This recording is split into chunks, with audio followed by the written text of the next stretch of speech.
नमस्कार, महासागरच्या डिजिटल चॅनलमध्ये आपलं स्वागत आहे। आपण पाहताय महासागर न्यूज। कुडाळचे नगरसेवक हे शिवसेनेचे सामान्य कुटुंबातले नगरसेवक शिवसेने निवडून देण्याच्या आणि तिथल्या कुडाळतल्या जनतेने निवडून देण्याचं काम केलं होतं। परंतु सत्ताधारी पक्षाकडनं लाखो रुपयाची आमिष या नगरसेवकांना देण्यात आली आणि ती पूर्णपणे करण्यात आली। आणि त्याचबरोबर आता आपण पाहिलं असेल की काल पालकमंत्री असून देत किंवा भाजप किंवा शिंदे गटाच्या सत्ताधाऱ्यांनी सगळ्यांनी सांगितलं आहे की निधी देण्यासंदर्भात आता जो शिवसेना सोडेल त्याला निधी देऊ असं त्यांनी सांगितलं आहे। खरं तर निधी देऊन तुम्ही आमच्या लोकप्रतिनिधींना तुम्ही फोडू शकाल, परंतु सामान्य लोकांना, सामान्य शिवसैनिकांना तुम्ही फोडू शकत नाही। निश्चितपणे जिथे नगरसेवक गेले ते फक्त आणि फक्त स्वतःच्या स्वार्थासाठी आमिषाने गेलेले आहेत। कुठल्याही या ठिकाणी राजकीय तडजोडीसाठी गेले नाही, तर आपल्या स्वतःच्या आर्थिक फायद्यासाठी गेलेले आहेत। हे आम्ही यापुढच्या काळामध्ये पुराव्यानिशी दाखवून देऊ। त्यांचं रेकॉर्डिंग सगळं आमच्याकडे आहे।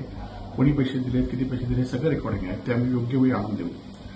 आणि त्याचबरोबर येणाऱ्या काळामध्ये पुन्हा एकदा सामान्य लोकांना घेऊन शिवसेना उभी करण्याचं काम आहे। तर राजन साळवी हे आज पक्षप्रवेश करतायत। ते खरं तर जुने शिवसैनिक होते।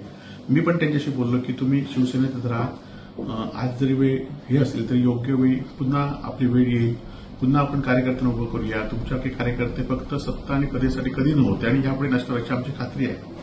परंतु त्यांनी सांगितलं की पक्षातल्या लोकांचाच माझ्यावर विश्वास नाही, मी विधान परिषदेला मतदानच केलं नाही असं पक्षातल्या काही लोकांचं म्हणणं आहे आणि त्यांच्या भूमिका वरिष्ठांनी ऐकल्या आहेत। त्याबाबत काय निर्णय झाला याची मला माहिती नाही, परंतु राजन साळवी पक्षामध्ये राहिले पाहिजे होते। आता गेले तर तो त्यांचा प्रश्न आहे, परंतु मी मात्र शिवसेनेबरोबर उद्धव बाळासाहेब ठाकरेंबरोबर सामान्य शिवसेनेबरोबर राहणार आहे। ते आता राजकीय त्यांचे प्रश्न आहेत।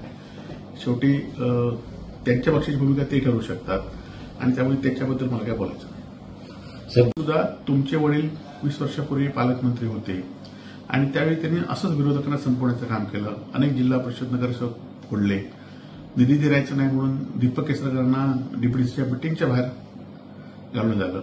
परंतु ही उन्मतगिरी जास्त काळ सिंधुदुर्ग जिल्ह्यात टिकत नाही, वस्तुस्थिती आहे। आणि त्यामुळे किती तुम्ही उन्मतगिरी केला तरी जिल्ह्यातील जनता जास्त काही टिकू देणार नाही अशी आमची खात्री आहे। खरं तर शरद पवार साहेब हे महाराष्ट्रातले राजकारणातले मोठे व्यक्ती आहेत।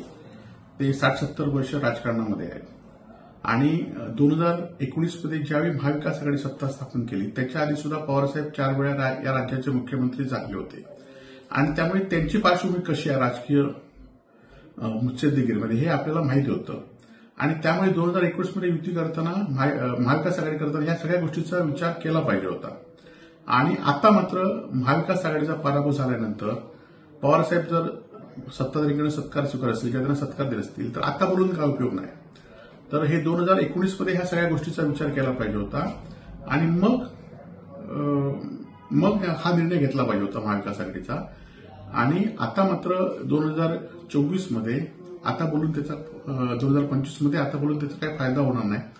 आपण शिवसेना वाडीकड्यात लक्ष दिलं पाहिजे। आम्ही उद्धव बाळासाहेब ठाकरेंबरोबर आहोत, आजही आहोत आणि उद्या आम्ही राहणार आहोत। महाराष्ट्रातील तमाम घडामोडी जाणून घेण्यासाठी आजच आमचं चॅनल सबस्क्राईब करायला विसरू नका आणि बेल आयकॉन क्लिक करा।